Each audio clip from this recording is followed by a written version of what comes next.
Hello students, hello guys, আজকে আমরা নবম শ্রেণীর গণিতের অধ্যায় 18 বৃত্তের ক্ষেত্রফল দ্যাট মিন্স এরিয়া অফ সার্কেলের কোয়েশ্চেন করব। আর আজকে আমরা স্টার্ট করব কোয়েশ্চেন নাম্বার 10 থেকে, কারণ কি প্রিভিয়াস ভিডিওতে কোয়েশ্চেন নাম্বার 9 পর্যন্ত আমরা অলরেডি কমপ্লিট করে ফেলেছিলাম। যদি দেখে না থাকো আই বাটনে ক্লিক করে অথবা চ্যানেলে ভিজিট করে প্লেলিস্ট চেক করে দেখে নাও। দেখো কোয়েশ্চেন নাম্বার 10 কি বলছে পড়ি। আনোয়ারা বিবি তার অর্ধবৃত্তাকার জমির চারিদিকে প্রতি মিটার 18.50 টাকা হিসাবে বেড়া দিতে 2664 টাকা খরচ করেছে। আনোয়ারা বিবির কাছে রয়েছে একটা অর্ধবৃত্তাকার জমি। তো মনে করো এরকম এই অর্ধবৃত্তাকার জমি, এই জমিটিকে বেড়া দেবে। জমিটিকে বেড়া দেবে মানে কিরকম ভাবে বেড়া দেবে, তাই তো? বেড়া দেবে এর কনসেপ্টটা কি? এরকম ভাবে এটা বেড়া দিল, দ্যাট মিনস তার পরিধির কনসেপ্ট আসছে এখানে। বেড়া দেবে মানে পরিধির কনসেপ্ট আসছে, আর যখন এর ভিতরে কিছু করবে সেটা ক্ষেত্রফলের কনসেপ্ট আসবে। তো এই বেড়া দিতে কিভাবে খরচ হয়েছে বলেছে, দেখো প্রতি মিটারে 18.50 টাকা হিসাবে বেড়া দিতে 2664 টাকা খরচ হয়েছে। দ্যাট মিনস 18.50 টাকা খরচ হয় 1 মিটার বেড়া দিতে। তো এখান থেকে আমি লিখতে পারি কি 18.50 এত টাকা খরচ হয় 1 মিটার বেড়া দিতে। এত টাকা খরচ হয় 1 মিটার বেড়া দিতে, আমরা লিখতে পারি এখান থেকে। তাহলে 1 টাকা খরচ হয় কত মিটার বেড়া দিতে? 1/18.50 এত মিটার বেড়া দিতে। আর কত টাকা খরচ হয়েছে বলেছে? 2664। তাহলে এত টাকা খরচ হয় কত মিটার বেড়া দিতে? তাহলে 2664 উপরে চলে গেল, আর নিচে হয়ে গেল 18.50, পয়েন্ট সরিয়ে দিলে উপরে চলে গেল তোমাদের 100। একটা শূন্য আমরা কেটেও দিলাম। এবার দেখো আমরা 5 দিয়ে কাটতে পারি এটাকে। 5 দিয়ে 5 দুগুণে 10, এটাকে 5 দিয়ে 3 5 15, হাতে 3, 5 7 35। এবার 37 আর উপরে আছে 2664। আচ্ছা 37কে যদি 72 দিয়ে গুণ করো, 37কে যদি 72 দিয়ে গুণ করে তাহলে কত হচ্ছে দেখো, ঠিক এই নাম্বারটা আসবে। 7 দুগুণে 14, 4 হাতে 1, 3 দুগুণে 6 রাখে 7, 7 7 49, 9 হাতে 4, 3 7 21, 7 4 25। দেখো 4 9 7 16, 6 হাতে 1, 6 2, 2664 এরও। তাহলে এটাকে আমরা কেটে লিখতে পারি 72। তাহলে 72 দুগুণে কত? 2 দুগুণে 4 আর 7 দুগুণে 14, 144 মিটার। এটার মানেটা কি? এত টাকা যে খরচ হয়েছে 144 মিটার বেড়া দিতে, দ্যাট মিনস এই বেড়াটা মানে কি, সেটা তার এই যে অর্ধেক পরিধিটা প্লাস এই যদি অর্ধবৃত্তাকার যে জমিটি রয়েছে তার ব্যাসার্ধকে যদি আমরা আর ধরে নিই, তার ব্যাসার্ধকে যদি আমরা আর ধরে নিই, তাহলে পুরো বৃত্তের পরিধির ফর্মুলা কি হয় আমাদের? 2πr। তাহলে এখানে অর্ধেকটার কি ফর্মুলা হবে? অর্ধেকটা হবে মানে আমরা শর্তানুসারে লিখতে পারি, অতএব আমরা শর্তানুসারে এটা লিখতে পারি কি, অর্ধেকটা মানে কি πr, পুরো পরিধি হয় 2πr পুরো সার্কেলের, অর্ধেক সার্কেলের কি, তাহলে πr প্লাস বেড়া দিয়েছে মানে অর্ধেকটা দেশে এদিকটাও তো দিয়েছে, তো এটা কি একটা, এটা তো একটা ব্যাসার্ধ আর, তাহলে এটা পুরোটা কি ব্যাস মানে কি 2r। তাহলে πr প্লাস 2r এটা ইজ ইকুয়াল টু আমি লিখতে পারি 144 প্রশ্নানুসারে। আমি এখনো কোয়েশ্চেনটা পুরোটা কমপ্লিট করিনি, কিন্তু এইটুকুনের পার্ট থেকেই আমরা ক্যালকুলেশন করে এই যে অর্ধবৃত্তাকার জমির ব্যাসার্ধটা সেটা আমরা বের করে নিয়ে আসতে পারবো। ঠিক আছে, আমি ব্যাসার্ধটা বের করেই নিই, তারপরেই আমি বাকি পোর্শনটা করছি। তাহলে এখান থেকে দেখো আমি আরটা কমন নিয়ে নিলাম। তাহলে পাই মানে কত? 22/7 প্লাস 2 ভিতরে রয়ে গেল 144। এটা কি ইমপ্লাই? তাহলে এখানে কত হয়ে যাবে দেখো, আর ইন্টু এলসিএম করে দিলে নিচে 7, এটা 22 প্লাস 7 দুগুণে 14, আর 22 প্লাস 14 কত হচ্ছে? 22 প্লাস 14 6 আর 3 36 হচ্ছে। তাহলে 36 ইজ ইকুয়াল টু 144। তাহলে এখান থেকে আর এর ভ্যালুটা কত হচ্ছে দেখো, আমি এখানটায় লিখছি। তাহলে আর ইজ ইকুয়াল টু হয়ে যাচ্ছে 144, 7 উপরে যাচ্ছে আর 36 আসছে নিচে। আমরা কত দিয়ে কাটবো? 2 দিয়ে কাটি সিম্পল, ছোট ছোট করে। 18 দুগুণে 36, 2 দিয়ে 7 দুগুণে 14, 2 দুগুণে 4। ঠিক, এবার দেখো আবার আমি 2 দিয়ে কাটলে 9 দুগুণে 18, 2 দিয়ে 3 দুগুণে 6, 6 দুগুণে 12, 9 দিয়ে একদম চলে যাচ্ছে, 4 9 36, 4 7 28 মিটার। তাহলে দেখো এখান থেকে আমরা এই অর্ধবৃত্তাকার জমির ব্যাসার্ধটা পেয়ে গেলাম 28 মিটার, 28 মিটার। এবার বাকি কোয়েশ্চেনটা কমপ্লিট করি। কি বলছে, তিনি যদি ওই অর্ধবৃত্তাকার জমি প্রতি বর্গমিটার 32 টাকা হিসেবে চাষ করবেন। জমি চাষ করবেন মানে এবার এখানে ভিতরে ক্ষেত্রফলের কনসেপ্ট এসে যাচ্ছে, জমি চাষ করবেন মানে। তো তাহলে মোট কত টাকা খরচ হবে তোমাকে হিসাব করে লিখতে হবে। তো জমি চাষ করবে মানে কি ক্ষেত্রফল, তাহলে আমরা এবার যদি ব্যাসার্ধ পেয়ে গেছি, তাহলে এই অর্ধবৃত্তাকার জমির ক্ষেত্রফল বের করে নিই। ক্ষেত্রফল বের করে নিলে তাহলে কত টাকা খরচ হবে, প্রতি বর্গ মিটারে 32 টাকা খরচ হয়। যত আমাদের ক্ষেত্রফল বেরোবে সেটাকে 32 দিয়ে গুণ করে দেবো, ঠিক। তাহলে প্রথম পোর্শনটা তোমাকে এই কারণেই দিয়ে দিয়েছে যাতে তার হেল্পে তুমি ব্যাসার্ধটা বের করে নিতে পারো। এবার সেকেন্ড পোর্শনে আমরা কি বের করে নেবো, এই অর্ধবৃত্তাকার জমির ক্ষেত্রফল। তো লিখবে অর্ধবৃত্তাকার জমির ক্ষেত্রফল ইজ ইকুয়াল টু কি, পাই আর স্কোয়ার বাই 2। পুরো জমির হয় পাই আর স্কোয়ার, আর তার অর্ধেক পাই আর স্কোয়ার বাই 2।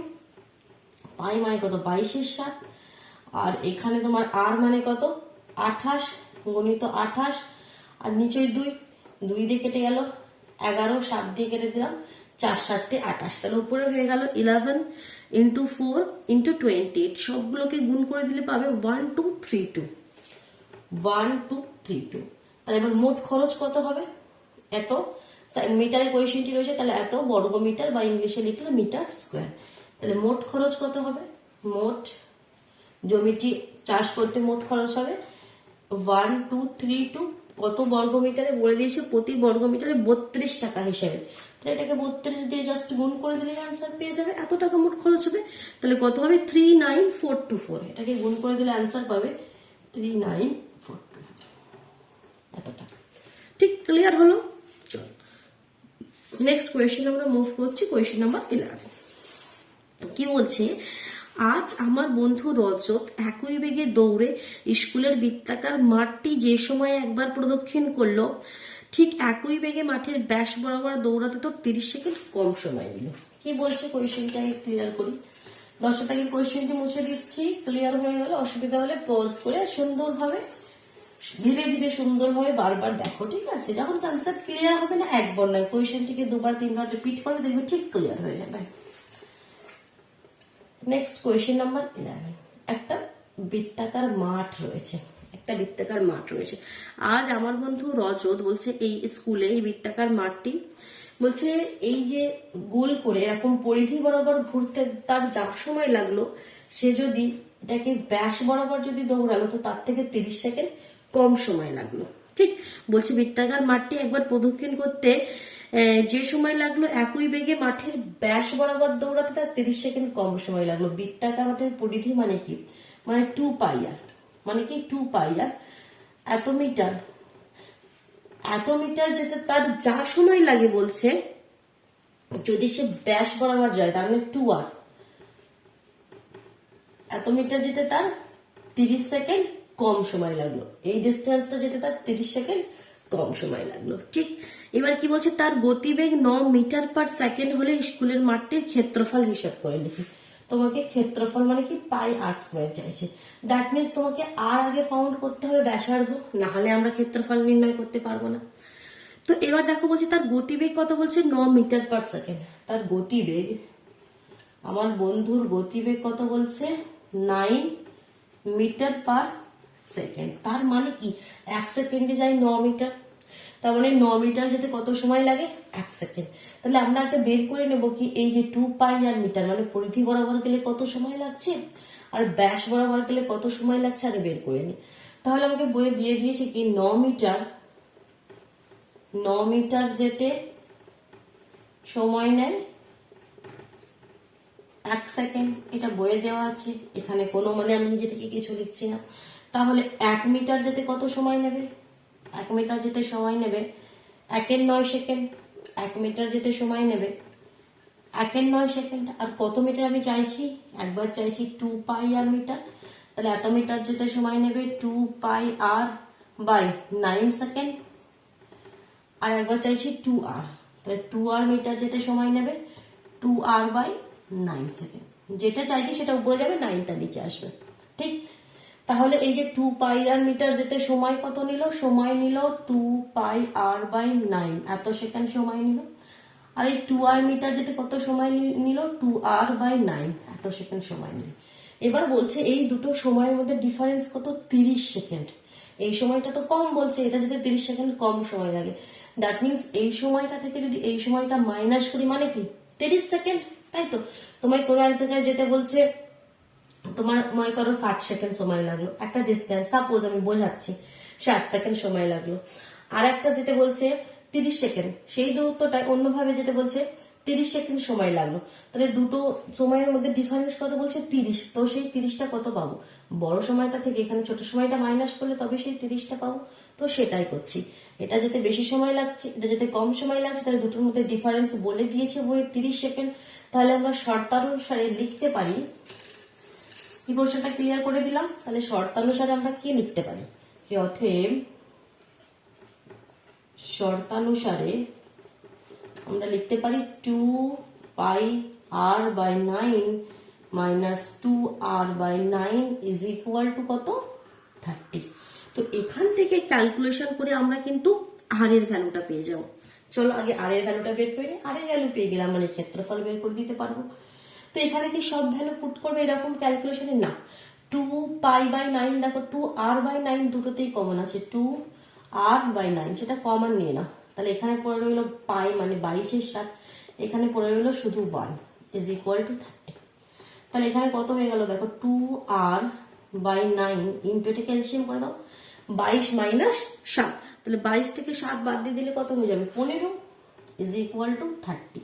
তাহলে এখান থেকে তোমাদের আর কত হবে, সব জিনিস ওদিকে নিয়ে চলে যাও, এখানে ক্যালকুলেশনটা করছি। তাহলে আর ইজ ইকুয়াল টু তোমাদের হয়ে যাবে, অলরেডি এখানে 30 আছে, নিচে থেকে 9 আর 7 যাচ্ছে, আর উপর থেকে 2 আর 15 সেটা এদিকে এলে নিচে, তাহলে 15 2 30, 2 2 কেটে গেল, 7 9 63 কোয়েশ্চেনটি মিটারে রয়েছে, তাহলে 63 মিটার। বাস, এবার তাহলে আমাকে চাইছে কি ক্ষেত্রফল, তাহলে πr² মানে কত? 22/7 গুণিত 63 গুণিত 63, 7 দিয়ে 7 9 63, তাহলে 22, 63 আর 9 কে গুণ করে দিলে ফাইনাল অ্যান্সারটা পেয়ে যাবে।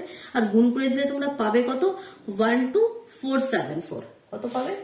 12474 এত মিটার স্কোয়ার, বাংলায় লিখলে বর্গ মিটার। ক্লিয়ার হলো? বোঝা গেল? কোনো কনফিউশন রইলো না? চলো, এবার যে কোনো প্রবলেম হলে কমেন্ট বক্সে কিন্তু অবশ্যই জানাবে, কেমন? চলো নেক্সট কোয়েশ্চেন নাম্বার 12 এ মুভ করি। 12 কি বলছে? বকুলতলা বৃত্তাকার মাঠের বাইরে চারিদিকে একটি সমপরিসর রাস্তা আছে। বকুলতলার একটা বৃত্তাকার মাঠ আছে, সেই মাঠের বাইরে চারিদিকে গোল করে একটা রাস্তা আছে। এই কোশ্চেনটা ক্লিয়ার করে দিচ্ছি পুরোটা। কোয়েশ্চেন নাম্বার 12, একটা গোল মাঠ আছে, মাঠের চারিদিকে এরকম রাস্তা আছে, এটা মানে রাস্তা, ঠিক আছে, এখান দিয়ে তোমরা ঘোরাফেরা করবে, এটা হচ্ছে সেই বৃত্তাকার মাঠের রাস্তা।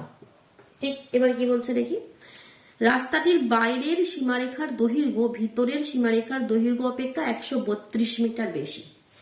এই যে বাইরের সীমারেখার দৈর্ঘ্য মানে বাইরের পরিধিটা, ভিতরের পরিধিটা, এই দুটোর মধ্যে অন্তর কত বলছে?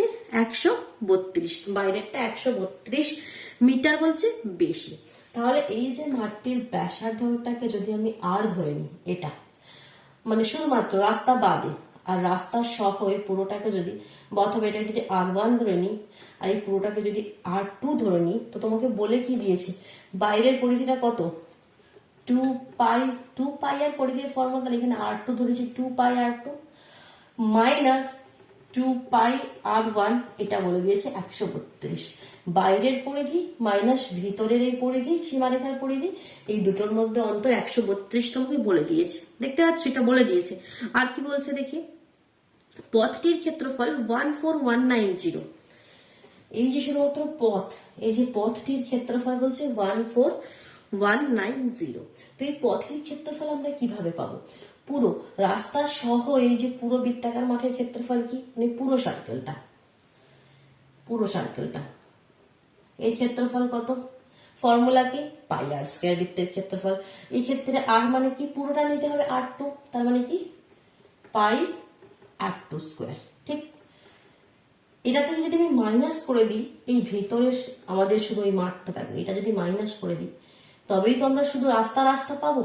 আমাকে রাস্তার ক্ষেত্রফল বলে দিয়েছে, দ্যাট মিনস পুরো রাস্তা সহ পুরো বৃত্তাকার মাঠ থেকে আমাদের রাস্তা বাদে যে বৃত্তাকার মাঠটা সেটা মাইনাস করতে হবে।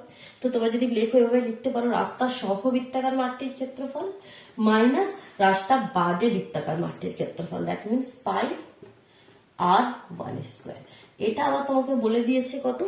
পুরোটা থেকে ছোটটা মাইনাস করলে রাস্তার ক্ষেত্রফল পাচ্ছি, আর রাস্তার ক্ষেত্রফল বলে দিয়েছে 14190, 14190। এই দুটি রিলেশন আমাকে বলে দিয়েছে, আমাকে চেয়েছে কি বৃত্তাকার মাঠটির ক্ষেত্রফল বলো। এই যে বৃত্তাকার মাঠের ক্ষেত্রফল, that means pi r1 square কত বলো। তো তোমাকে কোনো না কোনো ভাবে r1 আগে চাই, এই ব্যাসার্ধটা চাই, তো তবেই আমরা বের করতে পারবো। তো কিভাবে এবার করবো সেটাই দেখো। তো সবার প্রথমে দেখো এটাকে আমি একটু সলভ করছি। এখান থেকে 2 পাই কমন আছে, তো 2 পাই আমি কমন নিয়ে লিখতে পারি r2 minus r1 is equal two 132। তো that means r2 minus r1 is equal two 132/2 পাই। এখন পায়ের ভ্যালুটা বসাচ্ছে না, ক্যালকুলেশন টাফ হবে, পরে বসাবো। 2 দিয়ে কাটলে কত হয়ে যাবে, 2 দিয়ে 6 দুগুণে 12, 6 দুগুণে 12, দ্যাট মিনস 66/পাই। এটা রেখে দিচ্ছি আমি এখন, মনে করো সমীকরণ নাম্বার 1 দিয়ে রেখে দিলাম। এবার নেক্সটটা দেখো, নেক্সটটা থেকেও পাই কমন যাবে, পাই কমন নিলে কি থাকবে, r2 square minus r1 square is equal two 14190। ঠিক, তো এখান থেকে r2 square minus r1 square is equal two তাহলে কত হয়ে যাবে 14190/পাই। ঠিক, এখানেও পায়ের ভ্যালু বসাচ্ছে না, আমি এখন অ্যাজ ইট ইজ রেখে দিচ্ছি। এবার r2 square minus r1 square, that means a square minus b square এর ফর্মুলা আমরা জানি, a plus b into a minus b। তো সেই ফর্মুলা এখানেও আমরা লাগাবো, দ্যাট মিনস একবার r2 প্লাস r1, একবার r2 মাইনাস r1, 14190/পাই। এবার দেখো সমীকরণ 1 থেকে আমরা r2 মাইনাস r1 এর ভ্যালু জানি 66/পাই, তাই তো। তো আমি এবার এখানে ভ্যালুটা পুট করে দিতে পারি, that means r2 plus r1 into কত 66/পাই ইজ ইকুয়াল টু 14190/পাই। ঠিক, তো এখান থেকে r2 প্লাস r1 আমরা পেয়ে যাবো। ক্যালকুলেশনটা আবার এদিকটাই করছে দেখো, তাহলে r2 প্লাস r1 আমরা কত পেয়ে গেলাম 14190/পাই অলরেডি ছিল, আর এদিক থেকে 66/পাই, ওদিকে গেলে উল্টো হয়ে যাবে পাই/66। আর আমি এই জন্য ক্যালকুলেশনটা করিনি, মানে পায়ের ভ্যালুটা বসাইনি, কারণ আমি জানতাম পাইটা এখানে এসে কেটে যাবে। ঠিক, এবার দেখো আরো ক্যালকুলেশন আমরা করতে পারি কি দেখি। তো এবার এখানে হ্যাঁ যাচ্ছে 11 দিয়ে দেখি, 11 দিয়ে 2 দিয়ে করি, 2 দিয়ে যদি করি 2 দিয়ে ছোট ছোট করে করি, ঠিক আছে 33, 2 দিয়ে করলে 7 দুগুণে 14, 0 দিয়ে 9 দুগুণে 18, 5 দুগুণে 10। 11 দিয়ে দেখি 3 11 33, 11 দিয়ে করলে 6 11 66, হাতে 4 49, 4 11 44, হাতে 5, হ্যাঁ চলে যাচ্ছে। 3 দিয়ে আবারও চলে যাবে, 3 দুগুণে 6, 3 1 3, 3 5 15। তাহলে কত হচ্ছে r2 প্লাস r1 হয়ে যাচ্ছে 215। এটাকে আমি সমীকরণ নম্বর 2 দিচ্ছি। দেখো সমীকরণ নম্বর 1 এ আমরা কি পেয়েছিলাম r2 মাইনাস r1, এবার এখানটা একটু লিখছি। সমীকরণ নম্বর 1 এ কি ছিল r2 minus r1 is equal to 66/পাই। এখানে পায়ের ভ্যালুটা এবার আমি একটু বসিয়ে ক্যালকুলেশন করে দিই, কারণ এবার আমাকে ভ্যালুটা বসিয়ে দিতে হবে। 22 এর 7, তো 7টা চলে গেল উপরে, তো দ্যাট মিনস 22 দিয়ে 3, 3 7 21। r2 মাইনাস r1 কত পেলাম আমরা 21, তাই তো। তো দেখো r2 মাইনাস r1 পেলাম 21, আর r2 প্লাস r1 পেলাম 215। তাহলে এখান থেকে ক্যালকুলেশন করলে আমাকে চাই তো এই r1 এর ভ্যালুটা, কারণ আমাকে কি চেয়েছিল মনে আছে, এই যে মাঠটির ক্ষেত্রফল পাই r1 স্কয়ার। তো এখান থেকে আমরা ক্যালকুলেশন করে পেয়ে যাবো। দেখো এখানে আমরা অপোজিট সাইন দিয়ে দিই, মানে মাইনাস করছি, দুটো সমীকরণকে মাইনাস করছে, তো এখানে প্লাস আছে মাইনাস, এটা মাইনাস এটা মাইনাস, তো দেখো এটা প্লাস মাইনাস কেটে গেল, মাইনাস r1, এখানেও minus r1, that means minus 2r1 is equal two 215 থেকে 21 বাদ দিয়ে দিলে কত হবে, বাদ দিয়ে দেখি তো, 215 থেকে 21 বাদ দিলে 4, 2 কত 11, 9 দিয়ে 11, 194। একটা minus sine, minus minus cancel হয়ে যাবে, তাহলে r1 কত হয়ে যাবে 194/2, 2 দিয়ে 9 দুগুণে 18, 7 দুগুণে 14, 97। দেখো r1 এর ভ্যালু কত ইজিলি পেয়ে গেলাম আমরা 97, আর 97 পেয়ে গেলাম, মানে আমাকে যেটা চেয়েছে পাই r1 স্কোয়ার, তো সেটা এখানে বসিয়ে দেবে 22 এর 7 গুণিত 97 গুণিত 97। বাস এটাকে ক্যালকুলেশন করে দিলে তোমাদের ফাইনাল অ্যান্সার হয়ে যাবে। তাহলে উপরের গুলোকে গুণ করে দাও, গুণ করে দিলে পাবে 206998।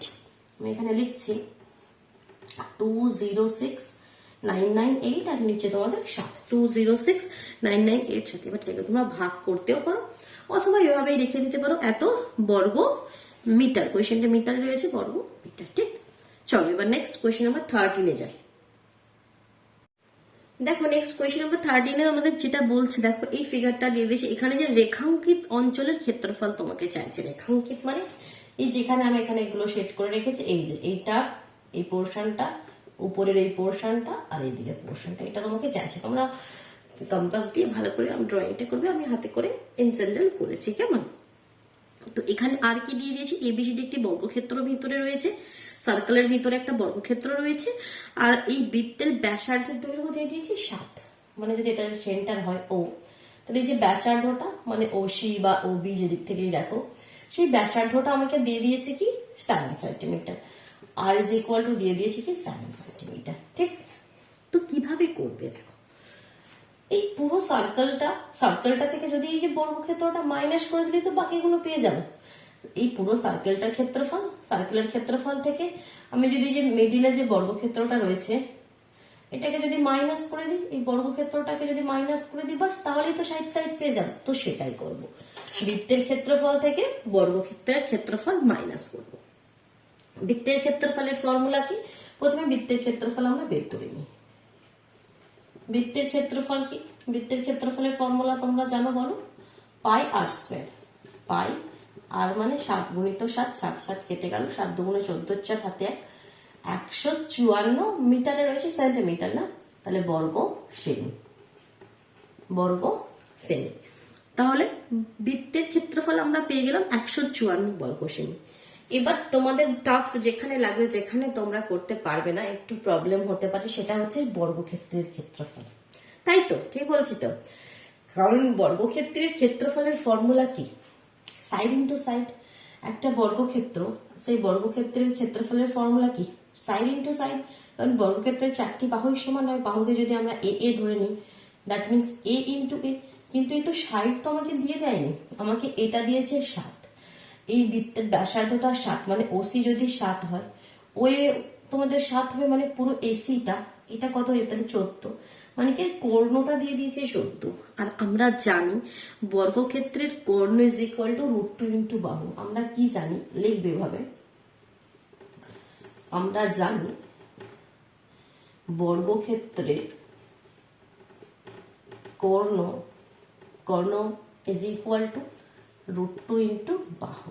তো এখান থেকে কর্ণ তোমাকে জানি আমরা 14 ইজ ইকুয়াল টু √2 ইন্টু বাহু, মানে বাহুটাকে আমি তো মনে করো এ ধরে নিচ্ছি। তাহলে এখান থেকে দেখো এর ভ্যালুটা পেয়ে যাবে, বাহুটা পেয়ে যাবে 14/√2। ঠিক, তাহলে এখান থেকে আমরা বাহু পেয়ে গেলাম, মানে বর্গক্ষেত্রের ক্ষেত্রফল বের করতে পারবো। তাহলে অতএব বর্গক্ষেত্রের ক্ষেত্রফল কত হবে বলো?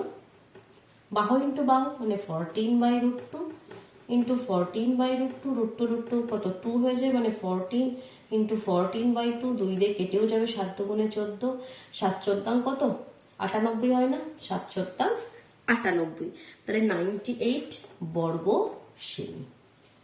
তাহলে বাস বৃত্তের ক্ষেত্রফলও পেয়ে গেলাম, বর্গক্ষেত্রের ক্ষেত্রফলও পেয়ে গেলাম, বৃত্ত থেকে বর্গক্ষেত্র মাইনাস করবো, রেখাঙ্কিত অঞ্চলের ক্ষেত্রফল পেয়ে যাবো। তাহলে আমরা কিভাবে লিখবো?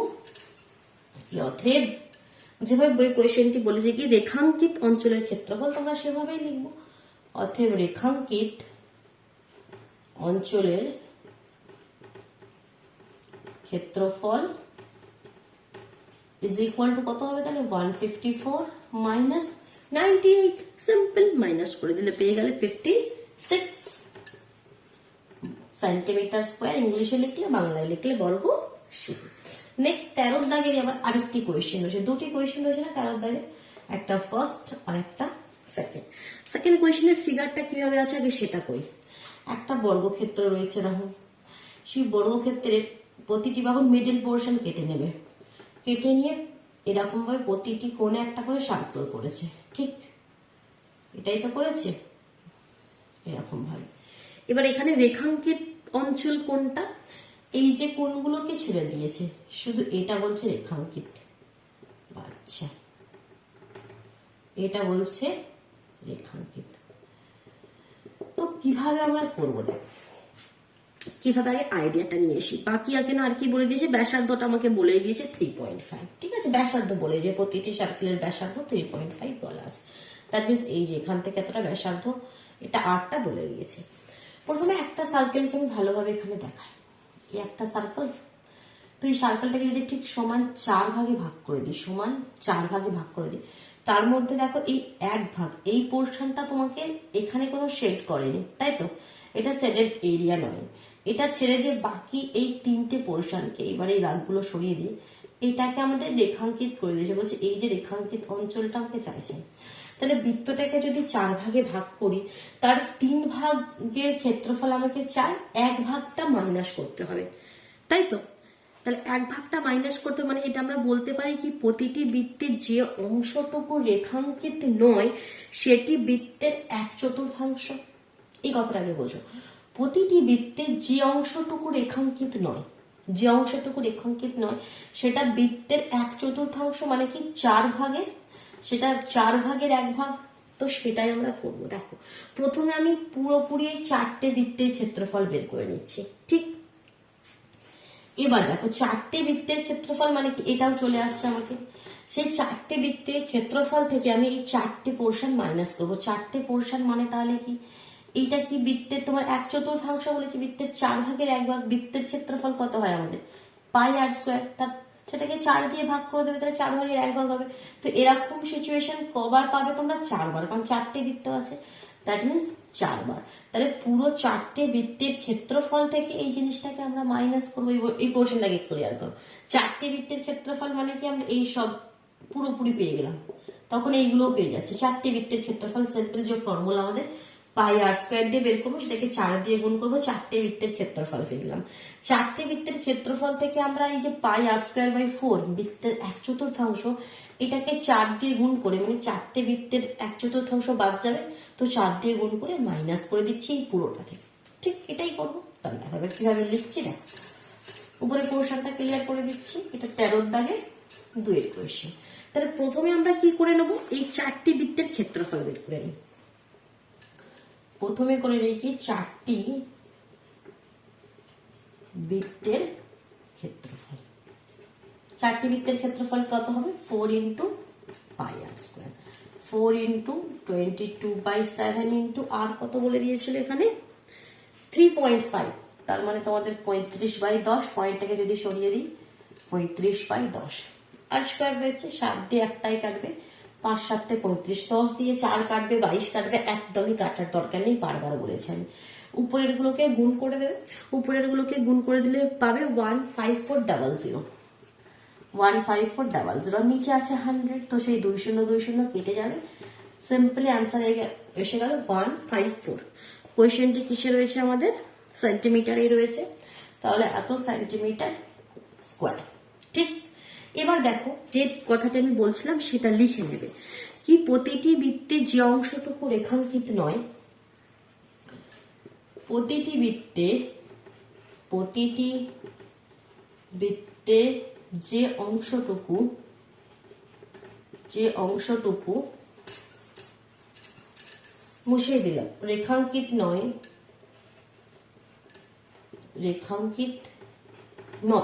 প্রতিটি বৃত্তের যে অংশটুকু রেখাঙ্কিত নয় সেটি বৃত্তের 1/4, সেটি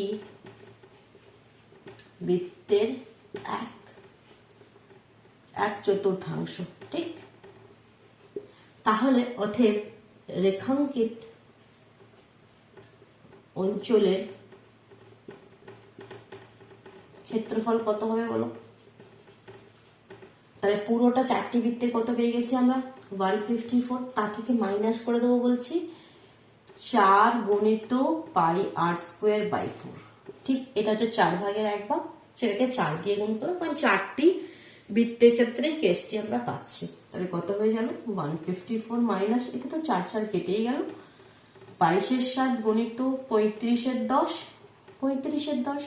3.5 ছিল, তো সেই পয়েন্ট সরিয়ে দিলে নিচে 10 দুটোরই, 7 দিয়ে 5 7 35, তো এক্ষেত্রে আমরা কাটবো না, 22 5 আর 35কে গুণ করে দেবো, দিয়ে নিচে 100 লিখবো, তো সেটাকে গুণ করে দিলে কত হচ্ছে আমাদের দেখো 3850, উপরে আমি এখানে লিখছি, কোথায় লিখি, উপরটায় লিখি। 154 মাইনাস এইগুলোকে গুণ করলে পাচ্ছি আমরা 3850, নিচে আছে আমাদের 100, একটা জিরো কেটে গেল, আর একটা জিরো কাটছি না, কোনো ব্যাপার নেই। 154 মাইনাস 38.5, একটা সংখ্যাকে পয়েন্ট দিয়ে দাও, ঠিক। এবার 154 থেকে 38.5 কে মাইনাস করে দিলে কত পাবে, 115.5, 115.5 এত কি তোমাদের সেন্টিমিটারে কোয়েশ্চেনটি রয়েছে, তাহলে এত সেন্টিমিটার স্কোয়ার বা বর্গ সেমি। এটাই তোমাকে চেয়েছে কি রেখাঙ্কিত অঞ্চলের ক্ষেত্রফল। পাওয়া গেল, বোঝা গেল, ক্লিয়ার হলো। চল আরেকটি কোয়েশ্চেন দেখি, 14 দাগের কোয়েশ্চেনটি করি, কেমন? চল। তো 14 দাগের কোয়েশ্চেনে কি বলছে, দীনেশ তাদের শ্রেণীর কতজন কোন খেলা খেলতে ভালোবাসে তার একটা পাই চিত্র তৈরি করেছে এবং সেই বৃত্তের ব্যাসার্ধ 3.5 সেমি নিয়েছে। হিসাব করে দেখি বৃত্তকলার পরিসীমা এবং ক্ষেত্রফল। বৃত্তকলা কি সেটা আমি, যেটা বেসিক ভিডিও ছিল একদম ফার্স্ট, মানে জাস্ট প্রিভিয়াস ভিডিওতে আমি ক্লিয়ার করেছিলাম। বৃত্তকলা মানে কি, সেক্টর। কোয়েশ্চেন নাম্বার 14 এরকম ভাবে হচ্ছে একটা পাই চিত্র তৈরি করেছে, ঠিক। তো সেই পাই চিত্রে বলছে বৃত্তকলা, এই যে একটা পার্ট, এই পার্ট বৃত্তকলা কি হয়, বৃত্তকলা মানে কি ইংলিশে যেটাকে আমরা বলে থাকি সেক্টর। কোনো বৃত্তকে আমরা দুটো পার্টে যদি ভাগ করি, আমি কি বলেছিলাম, একটা হচ্ছে তাদের যে জ্যায়ের থ্রু দুটো পার্টে ভাগ করতে হবে, দেখো একটা পার্ট, এই একটা পার্ট, এটাকে আমরা কি বলি, বৃত্তাংশ বা সেগমেন্ট। আর যদি এরকম আমাদের ব্যাসার্ধের থ্রু আমরা দুটো পার্টে ভাগ করি, তখন সেটাকে আমরা বলি সেক্টর বা বৃত্তকলা। তো সেই বৃত্তকলা আমাকে বলেছে, এই বৃত্তকলার কি চেয়েছে, ক্ষেত্রফল চেয়েছে, পরিসীমা চেয়েছে, আর ব্যাসার্ধ কত দিয়ে দিয়েছে, আর দিয়ে দিয়েছে 3.5। তো সিম্পল একটা পার্ট তোমরা যে দেখতে পাচ্ছ, এটা কি, এর ক্ষেত্রফল কত হবে, পুরো বৃত্তর ক্ষেত্রফলের 1/4, 4 ভাগের 1 ভাগ। তো তাহলে লিখবে, এটা তোমরা লিখে লিখে করবে, ঠিক আছে। আমি শুধুমাত্র শর্টলি বলে দিচ্ছি। তাহলে বৃত্তকলার ক্ষেত্রফল কত হয়ে যাবে, পাই আর স্কোয়ার বাই 4, পাই আর স্কোয়ার বাই 4। ক্যালকুলেশন এটা তোমরা নিজেরা করবে, ঠিক আছে। আমি ক্যালকুলেশন করে দিচ্ছি না, করে অ্যান্সারটি কমেন্ট বক্সে কিন্তু অবশ্যই জানাবে। ফর্মুলাটা ক্লিয়ার হল, পাই আর স্কোয়ার বাই 4, এটা তার ক্ষেত্রফল। পরিসীমা কত হবে, পরিসীমা কত হবে, পুরো বৃত্তের পরিসীমা কত হয়, পরিসীমার ফর্মুলা কি, 2 মানে পরিধি, এখানে আমরা বলি 2 পাই আর, 2 পাই আর। তো এখানে আমাদের শুধু এখান থেকে এইটুকুন নিতে হবে, তাই তো, এখান থেকে এইটুকুন এখানে নেবো, তাহলে পুরোটা 4 ভাগের 1 ভাগ নেবো, তাই তো। That means 2 pi r by 4, সেটাকে 4 দিয়ে আমরা ভাগ করে দিই, 2 পাই আর বাই 4। কিন্তু তার সঙ্গে আমাকে প্লাস করতে হবে। দেখো পরিসীমা মানে কি বলেছি, যে কোনো ফিগারের পরিসীমা বা পরিধি মানে তার বাউন্ডারি ধরে ঘুরলে যে ডিস্টেন্স তোমাকে যেতে হবে। তো এখান থেকে যদি ঘুরো, এটা তো তোমাকে যেতেই হবে, এটাও যেতে হবে, এই বৃত্তকলার জন্য এটাও যেতে হবে না, তবেই তো এটা কভার হবে। আর প্লাস আর, দুবার ব্যাসার্ধ যেতে হবে, 2r। তো এটাকে যদি 2 দিয়ে কেটে দাও, দ্যাট মিনস ফর্মুলাটা অ্যাকচুয়ালি হয়ে যাবে pi r by 2 plus 2r। তো এখানে আর এর ভ্যালু পুট করে ক্যালকুলেশন করলে তোমরা পরিসীমা পেয়ে যাবে। তাহলে এই দুটো কোয়েশ্চেন তোমরা নিজেরা করো, করে অ্যান্সারটি চেক করো বইয়ের সাথে, কি ঠিক করতে পারলে কি না পারলে। অসুবিধা হলে কমেন্ট বক্সে জানাবে, আমি নেক্সট ভিডিওতে সলিউশনটাও দিয়ে দেবো, বাট তোমরা ট্রাই করো।